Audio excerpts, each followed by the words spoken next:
크신 은혜와 사랑으로 용서해 주시고 하나님의 능력으로 날마다 새롭게 은혜 베풀어 주셔서 감사합니다. 이 시간 주님 앞에 찬양하며 간구한 모든 것을 들으시고 이제 우리를 향하여 예비하신 생명의 말씀을 주실 줄로 믿습니다.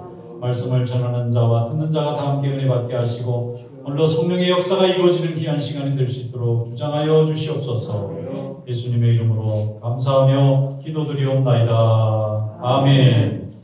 하나님의 은혜와 평강이 오늘 예배하는 모든 분들에게 함께 하시기를 주님의 이름으로 축원합니다. 세계보건기구인 WHO가 얼마 전에 중국 우한에서 코로나 바이러스의 근원지에 대한 조사를 하였습니다. 그리고 여러 바이러스의 가능성, 또 변이의 가능성도 다 조사했는데 그 중에 그 도시의 인구를 조사를 했어요. 근데 인구 조사를 해보니까 조금 이상한 점이 발견이 됐는데 지난해에 비해서 인구가 10만 명이 누락돼 있는 거예요.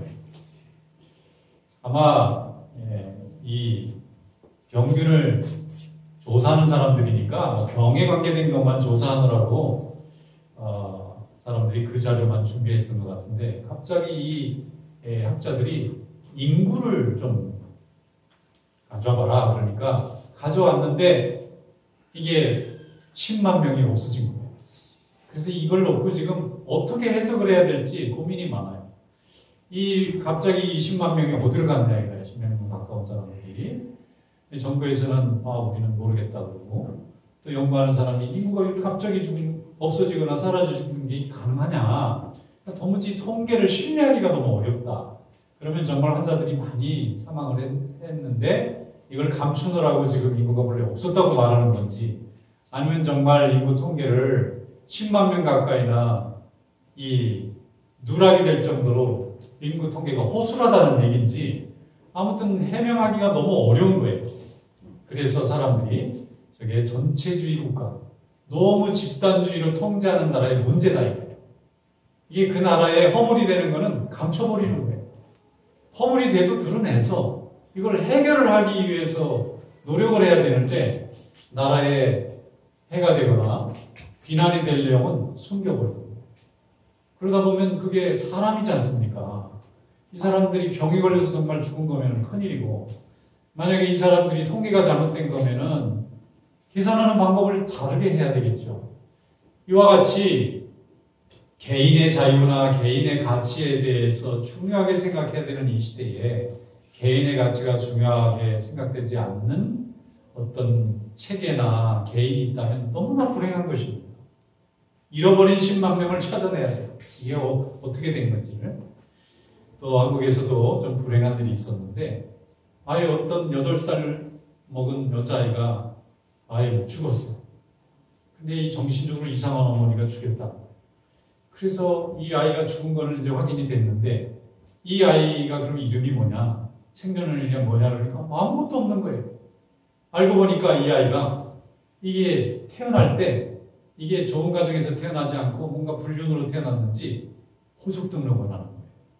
아이가 8살이 돼서 학교를 가야 되는데 이 아이가 학교를 가야 되는데 주민등록번호도 없고 생년월일도 없고 이름도 없어요. 그래서 결국은 이 어머니를 붙잡고 보니까 정상이 아닌 사람. 아버지는 그게 충격을 받아서 스스로 목숨을 끊고 이 아이는 죽었는데 이름도 없이 이걸 어떻게 처리할지 나라도 정신이 없는 거 어떻게 해야 될지 모르는 거예요. 그래서 나중에 이름은 붙여주자 죽었지만 그래서 이름은 붙여줬다 그러는데 이게 뭐죠? 사람의 생명보다 자신의 위신이나 무슨 통계나 비난이나 이런 걸 감추려다 보니까 사람을 그냥 없애버려도 지구상에 없었던 사람이니까 법적으로 존재하지 않는 사람이니까 이런 생명 경시의 풍조가 일어나게 되면 이런 일이 생기는 겁니다.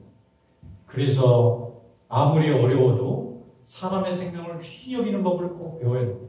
어느 나라든 배워야 되고 어느 시대든지 다 배워야 되는데 이것을 가르쳐주는 것이 하나님의 말씀입니다. 왜냐하면 하나님은 생명을 만드신 분이기 때문에 세상에 생명을 보낼 때는 하나님의 크신 계획과 뜻이 있어서 보내는 거예요. 인간들끼리 만들어내는 것 같지만 하나님이 역사하시지 않으면 인간의 생명이 세상에 나오는 법이 없어요.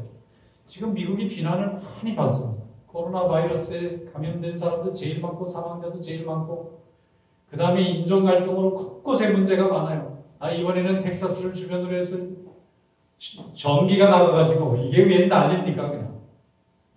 뭐 가난한 나라도 요즘 이 정도까지는 아닌데 세계 최고로 강대국이라는 나라가 전기가 안 들어와서 일주일 넘게 사람들이 씻지도 못하고 덜덜 떨면서 이참에 또 건강을 상해서 말이죠 생명을 잃어버린 사람까지 있어요. 이런 문제가 있습니까? 그런데 미국은 다 드러내잖아요. 다 알리잖아요. 인간의 잘못된 것도 다 알립니다. 인간의 잘못된 모든 실수도 다 알려서 그 실수를 다시 하지 않도록 지금부터 문제를 해결하자고 하는 것이 건강론입니다. 문제가 있는 게 잘못된 게 아니라 문제를 덮는 게 문제예요.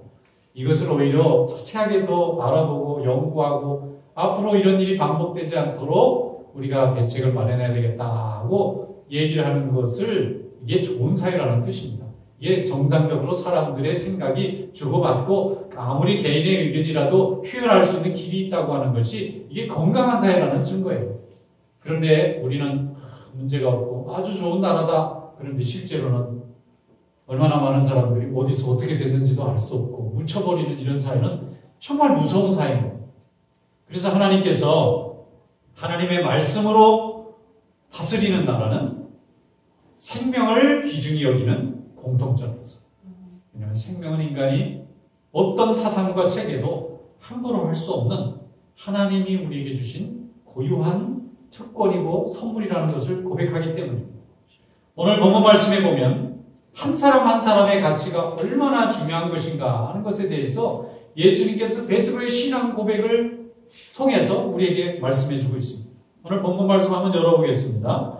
마태복음 16장 16절부터 18절 말씀 다 같이 읽어보겠습니다. 시몬 베드로가 대답하여 이르되 주는 그리스도시요 살아계신 하나님의 아들이시니이다. 예수께서 대답하여 이르시되 바요나 시몬아 내가 복이 있도다. 이를 내게 알게 하니는 혈육이 아니요 하늘에 계신 내 아버지시니라. 또 내가 내게 이르노니 너는 베드로라. 내가 이 반석 위에 내 교회를 세우리니 음부의 권세가 이기지 못하리라. 아멘. 음부의 권세가 뭡니까? 악한 권세입니다. 악이 승리하는 권세입니다. 하나님을 대적하는 이 음부의 권세가 강해지면 제일 먼저 생명들이 고통을 받습니다. 하나님을 멸시하는 자는 하나님이 준 생명도 귀중히 여기지 않습니다. 그런데 오늘 하나님의 말씀은 우리에게 귀한 것을 알려줍니다. 그런 무서운 권세도 하나님이 세우신 교회를 이길 수 없다는 거예요. 할렐루야. 하나님이 세우신 교회를 이길 수가 없습니다. 왜냐하면 교회는 하나님이 다스리시고 하나님이 주신 생명이 축복을 받는 것입니다. 그래서 하나님이 다스리시고 축복을 받는 교회가 있는 곳마다 음부의 권세가 무너진다는 거예요. 이 세상의 모든 사람들을 우리가 구원하고 하나님의 나라로 확장해야 될 이유가 거기 있습니다. 우리의 사명이 거기 있습니다. 교회의 책임이 거기에 있어요. 하나님 앞에서 우리가 열심히 교회를 세우고 예배를 세우고 믿음을 세움으로 인해서 세상의 많은 생명들을 지키고 보호하는 사명을 우리가 감당할 수가 있습니다. 왜냐하면 하나님이 세우신 교회는 한 생명을 천하보다 귀하게 여기시는 하나님의 마음이 담겨져 있어요. 그 생명 하나가 천을 이루고 만을 이루고 그 개인의 믿음의 완성, 인격의 완성, 생명의 완성을 통해서 하나님의 풍성한 은혜가 우리에게 흘러 넘치게 될 줄 믿습니다. 그러므로 교인 한 사람 마음속에 하나님의 나라가 세워지고 그 교인을 통해서 가정이 세워지고 이웃이 세워지고 나라가 세워지는 하나님의 축복이 있습니다. 우리 예수님께서는 아무리 많은 군중이 몰려와도 그것을 대중으로 대하신 적이 없어요. 개인으로 보셨어요. 10,000명, 1,000명이 와도 하나님 앞에 오는 그 모인 개인에 대한 심령을 하나님께서 귀하게 여기셨어요. 아무리 미천하고 부족한 사람이라도 아브라함의 자손으로 인정하셨고 하나님의 사랑을 받아야 마땅할 심령으로 하나님이 만들어 놓으셨어요. 그래서 권력자들은 사람을 볼 때에 집단으로 봐요. 그리고 자신의 권력을 유지할 수 있는 어떤 수단으로 봅니다. 그리고 자기의 일을 수행하기 위한 가치로만 생각합니다. 그러나 우리 하나님을 믿는 하나님의 자녀들은 하나님을 두려워합니다. 생명을 창조하신 하나님의 뜻에 순종해야 된다는 생각을 항상 하고 있어요. 그러나 이 음부의 권세는 사람을 함부로 대하고 또 자기에게 맞지 않는 사람은 제거해도 된다고 하는 악의 정당성을 표현합니다. 인간의 조직이 효율을 얻기 위해서 불필요하고 방해가 되는 사람은 제거해도 된다. 그게 나치 독일이잖아요. 그게 공산주의의 핍박이지 않습니까? 그런데 하나님 앞에서 성도들은 악이 정당화될 수가 없습니다. 선해야만 됩니다. 인간성이 파괴돼서는 안 됩니다. 인간성이 회복이 돼야 됩니다. 그러므로 인간성을 파괴하려는 음부의 권세와 인간성을 회복시키려고 하는 이 교회의 권세, 이 성령의 권세를 통해서 우리가 세상에서 하나님이 주신 사명이 무엇인지를 깨닫고 오늘도 헌신하는 삶이 되어야 될 줄로 믿습니다. 권력은 조금만 보이면 썩는다고 해요. 아무리 좋은 권력도 이게 시간이 지나면 악취가 나게 돼 있어요. 악한 일이 발생하게 돼 있습니다. 그래서 사망의 역사가 나타나게 돼요. 억압과 핍박이 나타나고 하나님이 세우신 피조물들이 신음하고 고통받습니다. 그래서 그 모든 고통을 이길 수 있는 길은 하나님의 복음밖에 없습니다. 복음으로 사람들의 생명이 새로워지고 사람들의 생각이 회복이 되고 마음이 회복이 되고 가정이 회복이 될 때에 세상과 음부와 사망의 세상이 하나님의 은혜와 소망과 기쁨의 세상으로 변화되게 되는 줄로 믿습니다. 우리 한 사람 한 사람 속에 하나님의 형상이 있다는 거예요. 하나님의 형상을 통해서 우리가 죄를 회복하기만 하면 성령께서 우리에게 주신 에덴의 축복이 회복이 됩니다. 그래서 우리는 성령 충만함을 구해야 됩니다. 하나님의 형상을 회복시키기 위해서 내가 먼저 회복이 되고 우리 가정이 회복이 되고 그리고 이웃이 회복이 되면 민족이 회복이 되고 나라가 회복이 되고 인류가 회복이 되는 줄로 믿습니다. 오늘 말씀해 보면 베드로가 16절에 고백합니다. 주는 그리스도시요 살아계신 하나님의 아들이십니다. 이렇게 고백했더니 예수님이 너무 기뻐하셨어요. 얼마나 기뻐하셨는지 네가 한 말은 네가 한 말이 아니라 하나님이 주신 말이라고 칭찬했었어요. 그 말은 베드로 같은 사람을 하나님이 지금 쓰고 계시다는 얘기니까 얼마나 기쁘겠어요. 베드로가 막 너무 신이 났을 것 같아요. 그래서 예수님 십자가에 올라가지 마세요. 또 이렇게 말을 합니다. 예수님이 마귀야 물러나라 그러는 거예요. 한순간에 하나님 앞에 축복받았다가 한순간에 마귀가 됐다 그래요. 그런데도 하나님이 그 베드로를 쓰시지 않습니까? 우리가 하나님 앞에 주는 그리스도시요 살아계신 하나님의 아들이라고 고백하는 것은 내 생각과 내 판단으로 이루어지는 것이 아니라 성령께서 그런 마음을 주실 때에 그런 고백을 할 수 있게 되고 고백을 듣는 자의 마음에 충격과 울림을 주고 그로 인해서 하나님의 역사가 이루어지도록 하나님이 인도해 주시는 줄로 믿습니다. 그런데 음부의 권세는 우리의 입을 닫아버립니다. 우리가 하나님을 고백하지 못하게 만들고 우리 입술로 찬양하지 못하게 만들고 우리가 하나님의 일을 선택하지 못하게 만듭니다. 그래서 성령께서 우리와 함께 하셔야 되겠는데 성령께서 함께 하시기 위해서는 우리가 하나님의 말씀의 진리에 굳건하게 서야 될 줄로 믿습니다. 베드로를 예수님께서 칭찬하신 이유는 베드로는 연약한 사람, 마귀가 역사하기도 하고 성령이 역사하기도 하는데 예수님이 나를 누구냐고 물어볼 때에 베드로가 그리스도라고 하나님의 아들이라고 말하는 그것은 성령께서 그 순간 역사해 주셨기 때문에 그런 고백을 했다는 거예요. 오늘은 그런 성령의 역사가 오늘 말씀 듣는 우리 성도들에게도 함께 하시기를 주님의 이름으로 축원합니다. 세상에 인간의 필요에 의해서 세워진 나라들이 많아요. 그런 인간에 세워진 나라는 하나님의 영광을 나타내기보다 인간의 능력을 나타내려고 애를 씁니다. 그러면 필연적으로 하나님의 생명은 고통받을 수밖에 없어요. 예수님이 이 말씀을 하시러 제자들을 이 가이사랴 빌립보로 데리고 갔는데 가이사랴 빌립보는 이 로마 황제들의 휴양지입니다. 헬몬산의 만년설에서 흘러내린 그 깨끗한 물이 그 레바논의 이 산림을 타고 내려오다 보면 너무 시원하고 아름다운 풍경이 펼쳐지는 거예요. 그 아래는 사막 같은 기운데 거기만 그렇게 아주 수려한 자연이 있어요. 그러니까 그걸 놓칠 리가 없잖아요. 제국의 황제들이 거기에 별장을 지어놓고 여름에 한 번씩 와서 휴가를 떠나는데 거기에 이제 로마의 군대가 주둔하고 있는 거예요. 그러니까 총독이 거기하고 예루살렘을 왔다 갔다 하면서 유대 지역을 통치했습니다. 그런데 거기에는 가이사랴 빌립보에 얼마나 멋있는 로마의 그 건축물들이 들어서 있겠어요. 황제가 만든 신도시니까. 그런데 예수님의 제자들과 함께 거기를 지나가시면서 물어본 겁니다. 그 로마 제국의 힘에 그 화려함에 도취돼서 넋이 빠져 있을 것 같은 이 제자들에게 주님을 따르는 길은 세상 영광을 바라보는 것이 아니라 하나님의 영광을 바라보는 거라는 것을 가르쳐 주셔야 되겠는데 그때에 예수님이 하신 질문이 사람들이 나를 누구라고 부르느냐? 자신의 평판에 대한 질문을 처음 하세요. 예수님은 다른 사람의 평판에 별로 관심이 없어요. 왜냐하면 예수님을 미워하고 욕하는 사람도 너무 많고 예수님을 사랑하고 좋아하는 분도 너무 많은데 미워하는 사람들은 자기에게 방해가 될까 봐 미워하고 예수님을 좋아하는 사람들은 자기에게 떡을 줄까 봐 좋아하는 거예요. 자기에게 권력을 나눠줄 수 있는 분인가 해서 좋아하는 거예요. 그러니까 그들의 평판이 예수님에게 전혀 중요하지 않습니다. 그들이 잘 칭찬하든 비난하든 예수님은 관심이 없어요. 주님의 일을 위해서 십자가까지 가는 게 목적이에요. 그 중간에 중단되는 것이 예수님에게는 힘든 일이에요. 무사히 십자가에 도착하는 것이 주님에게는 중요한 일이에요. 그런데 제자들이 예수님을 따르면서 그것을 이해하고 있는지 없는지가 참 중요합니다. 그래서 물어보는 거예요. 사람들이 나를 누구라고 부르느냐? 예, 세례 요한이 다시 살아났다고 합니다. 구약의 엘리야가 다시 오셨다고 합니다. 선지자 중에 한 분이라고 합니다.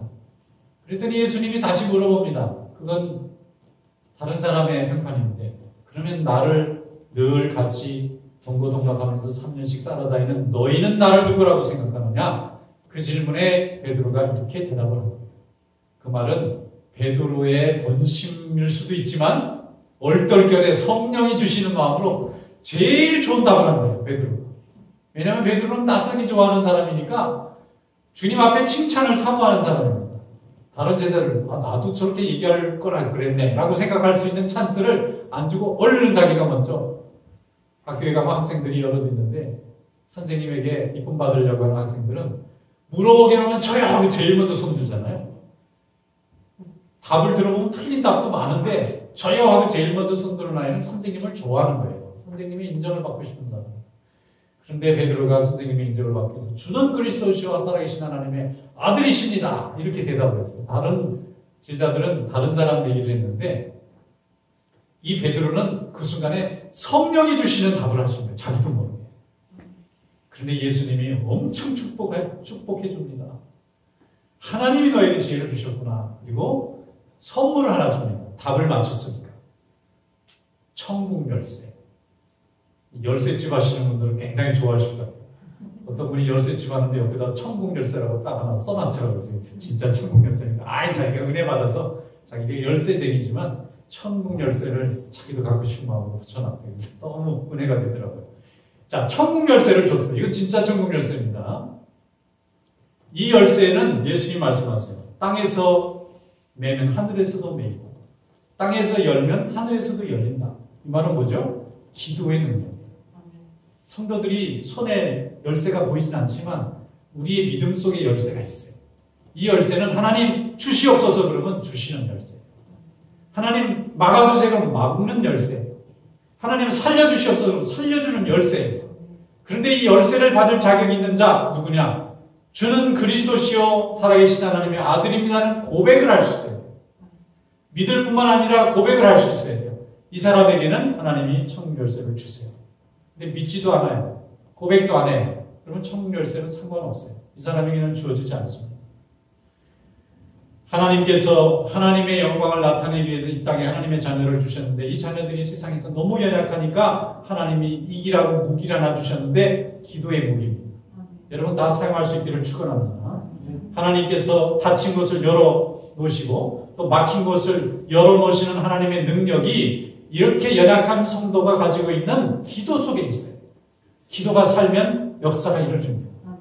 기도하는 자는 하나님이 내 기도를 들으시고 해결해 주실 것을 믿는 사람이 아니면 기도를 못합니다. 믿음이 없는 사람은 이렇게 어리석은 사람이 없어요. 가서 빨리 문제를 해결해야지. 하나님 앞에 부르짖는다고 해결이 되느냐고 우리를 조롱합니다. 그러나 하나님의 능력을 맛본 사람은 기도합니다. 기도부터 하고 일을 합니다. 하나님이 이루어주실 것을 믿고 내가 그것을 얼마나 간절히 바라는지를 보여주는 거예요. 이것이 우리의 삶입니다. 19절 말씀입니다. 내가 천국 열쇠를 내게 주리니 내가 땅에서 무엇이든지 매면 하늘에서 매일 것이요 내가 땅에서 무엇이든지 풀면 하늘에서도 풀리리라. 하늘과 땅이 묶여 있어요. 하나님 안에서. 하나님과 하나님의 자녀인 우리가 묶여 있어요. 우리는 혼자 있지 않습니다. 버려두지 않으셨어요. 하나님이 우리와 동행하고 계시고 우리가 무엇을 원하는지 하나님은 굉장히 관심이 많으세요. 그래서 기도하는 자가 하나님의 자녀고 하나님의 사랑받는 자는 자녀는 기도할 수밖에 없는 것입니다. 먼 역사를 갈 것도 없이 현대사에 보면 하나님을 외면하고 사람의 생명을 경시하는 권세는 다 무너졌어요. 독일의 나치의 그 권세도 무너졌고 소련의 공산주의의 권세도 다 무너졌어요. 인간이 세운 바벨탑은 하나님을 멸시하는 순간 결국 무너지는 운명에 서 있는 거예요.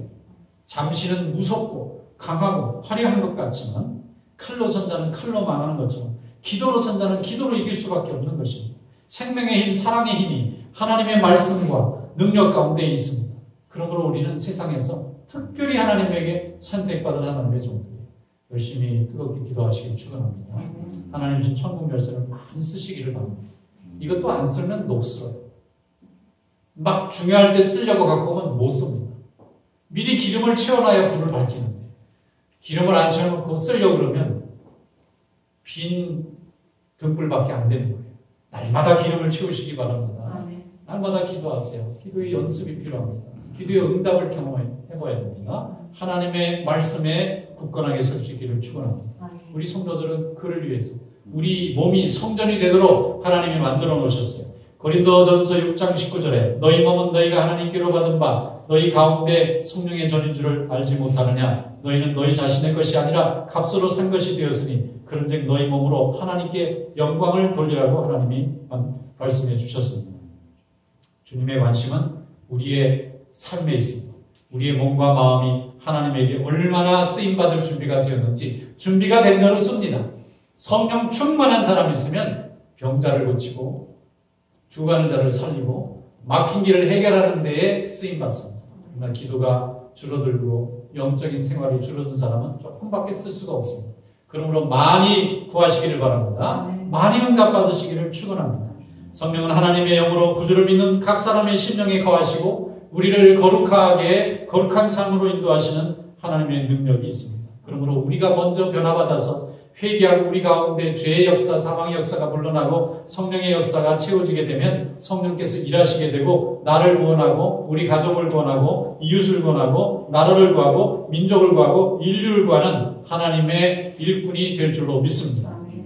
성도는 음부의 권세가 이기지 못하는 하나님이 세우신 종들입니다. 한 사람 한 사람이 성전이고 모여서 하나님의 교회를 이루어서 거룩한 성전을 이룹니다. 우리에게는 천국 열쇠가 있습니다. 하나님 앞에 기도할 수 있는 능력이 있어요. 그러므로 날마다 하나님 앞에 영광 돌리고 찬양하는 성도들이 될 수 있기를 축원합니다. 기도하기가 너무 힘들고 낙심이 될 때는 노래를 부르면 됩니다. 그런데 성도의 노래는 찬양이잖아요. 세상 사람들은 고달픔을 잃으려고 트로트도 부르고 지나간 노래도 부르면서 마음을 위로받지만 우리 성도들은 하나님이 우리와 함께 하시는 것을 감사해서 노래를 합니다. 그러면 찬양이 되고 마귀는 우리가 찬양을 부를 때 우리가 낙심하지 않고 용기가 생겼다는 걸 알고 무서워서 물러납니다. 그런데 기도하지 않고 입을 다물고 찬양하지 않고 낙심만 하고 있으면 마귀는 자기 밥인 줄 알고 더 우리에게 무거운 짐을 올려놓고 더 두려움을 줘서 하나님 앞에 나가지 못하게 됩니다. 여러분 믿음으로 승리하시기를 축원합니다. 전쟁에 투입되는 군사는 평소에 훈련을 잘한 사람을 내보냅니다. 근데 훈련받지 않은 군사는 전투에 내보냈다가는 이기지도 못하고 오히려 아군에게 큰 피해만 입히게 되는 거예요. 그러므로 성도가 세상의 기도자로 천국 열쇠를 맡은 자로 하나님이 세우셨다고 하는 뜻은 날마다 기도가 식지 않고 뜨거워지도록 하여야 되는 사명으로 부름받은 것입니다. 날마다 기도하시기를 축원합니다. 소돔과 고모라는 하나님 앞에 기도하는 의인이 없어서 멸망당했습니다. 이스라엘 백성들이 가나안을 찾으러 갈 때 거기에는 6개의 커다란 나라가 부족이 살았는데 그들은 우상 숭배에 늪에 빠져서 하나님 앞에 구하지 않으므로 이스라엘에게 멸망당해서 흩어져 버렸어요. 그리고 300년이 지난 후에 이스라엘 백성들이 차지한 그 땅에서 또 하나님 앞에 영광 돌리지 않고 우상 숭배에 늪에 빠졌을 때 그들도 역시 아수르와 바벨론에게 패망하고 말았습니다. 70년 동안 종살이하면서 그때 그들의 믿음이 회복이 되고 하나님 앞에 기도가 회복이 되면서 그들이 간절히 구했습니다. 나라를 돌려주시고 성전을 돌려주세요 했더니 하나님이 70년 만에 그들이 기도한 대로 다 이루어지게 하셨습니다. 기도는 먼저 하나님이 들어주시는지 나중에 들어주시는지 지금 이루어지는지 나중에 이루어지는지의 차이만 있을 뿐 반드시 응답될 줄로 믿습니다. 내가 내 심령에서 퍼 올려서 하나님 앞에 드린 아름다운 기도의 샘물은 반드시 되돌려받아요. 그런데 올리지를 않는 거예요. 우리가 하나님 앞에 구하는 것은 우리가 할 수 있는 일이지만 응답은 하나님께 있습니다. 사람이 자기의 길을 경영할지라도 그 걸음을 인도하시는 분은 하나님이시라고 말씀하셨기 때문에 응답은 하나님이 원할 때 주시는 거예요. 그러므로 우리는 하나님이 반드시 응답할 것을 믿고 오늘 인내하고 하나님 앞에 기도하는 성도가 되어야 될 줄로 믿습니다. 그것이 내가 이웃을 사랑하는 길입니다. 성도들이 열심히 기도하고 뜨거운 기도의 용사로 있는 것이 내 가족을 사랑하는 것이며 이웃을 사랑하는 것이며 죄인을 사랑하는 것입니다. 죄인들이 구원받고 싶어도 우리에게 구원의 길을 인도할 사람들이 기도가 다 치워져 있으면 누가 우리의 길로 생명의 길로 인도할 수가 있습니까? 험악한 조난당한 산에 왔는데 가이드를 만났더니 가이드가 가이드 할 줄을 모르고 있어요. 그러면 같이 죽는 거예요. 가이드 하기 위해서 이 조난당하는 길에 가이드를 만나면 아이고 살았다. 이제 이 사람 따라가면 내가 살 길이 열렸겠구나 하고 생각을 해야 되는데 가이드가 가이드 할 줄을 모르고 길을 모르고 있으면 다 같이 죽는 것입니다. 우리는 하나님이 세상에 어둠을 밝히는 빛으로 소망으로 길잡이로 우리를 세우셨어요. 우리는 영혼의 길을 인도해서 하나님에게 생명의 길로 인도할 사명을 가진 자들이기 때문에 우리 자신이 성령 충만하지 않으면 우리가 길을 인도할 수 있는 길이 없습니다.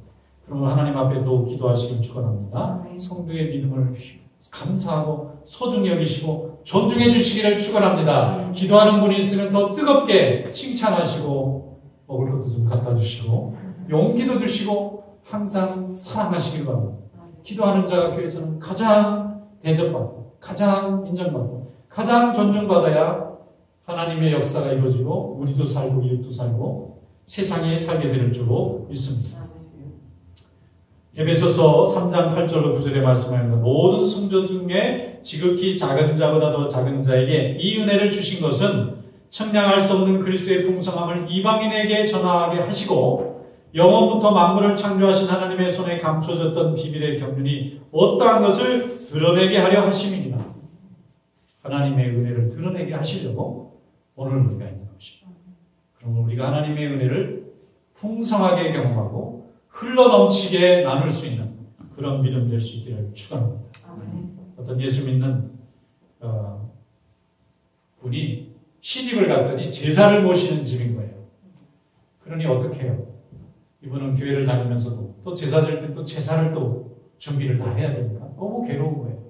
근데 이분이 이제 나이가 어느 정도 되고 나니까 이제 어느 날 집안에서 이제 힘이 좀 생겼다고 생각할 때 이제 제사는 내 때에서 마치겠습니다. 이렇게 선포를 하니까 집안 어른들이 그동안 열심히 집안일을 한 어른이니까 그걸 다 순종한 거예요. 이제는 돌아가신 어른의 귀신을 모셔서 우리가 복을 받는 걸 내려놓고 살아계신 하나님 앞에 예배함으로 우리가 복을 받읍시다. 이전에는 알지 못해서 우리가 제사를 모셨지만 이전에 알지 못해서 부모님 사랑하는 법을 돌아가신 후에 그렇게 해야 효도하는 줄 알았지만 우리가 이제 하나님의 말씀대로 순종해서 하나님 앞에 더 열심히 살아서 예배드리고 죽어서는 천국 가는 집안 됩시다. 할렐루야. 그래서 온 집안이 다 예수 믿게 된 거예요. 그분이 그 얘기를 하니까 집안 사람들이 다 이해를 하더래요. 해보니까 아무것도 아니거든요. 그게. 그런데 하나님의 말씀이 들어가니까 우리가 다 그럼 예수 믿읍시다. 온 가정이 제사를 졌고 예수를 다 믿는 가정이 되는데 이 귀한 종을 사용하셨더라고요. 왜 그렇습니까? 하나님의 말씀이 들어있으면 생명의 역사가 일어나고 구원의 역사가 일어나고 축복의 역사가 일어나기 때문입니다. 빌립보서 1장 12절에 말씀합니다. 형제들아 내가 당한 일이 도리어 복음 전파에 진보가 된 줄을 너희가 알기를 원하노라. 우리가 어떤 어려움일지라도 하나님을 끝까지 의지하고 기도하면 우리의 어려움이 복음의 진보가 되는 일에 하나님이 사용하시는 거 믿습니다. 믿음의 축복이 오늘도 함께 하시기를 주님의 이름으로 축원합니다. 기도하겠습니다. 거룩하신 하나님 아버지 감사합니다. 오늘도 저희들을 은혜 가운데 인도해 주시고 주님의 능력으로 함께 해주셔서 감사합니다. 주님이 우리에게 귀한 믿음을 주시고 또 생명을 구원할 수 있는 하나님의 은혜를 허락해 주셨사오니 이 믿음을 이웃에게 온 천하에 기쁨으로 증거하는 복된 삶이 될 수 있도록 인도하여 주시옵소서. 예수님의 이름으로 감사하며 기도드리옵나이다. 아멘.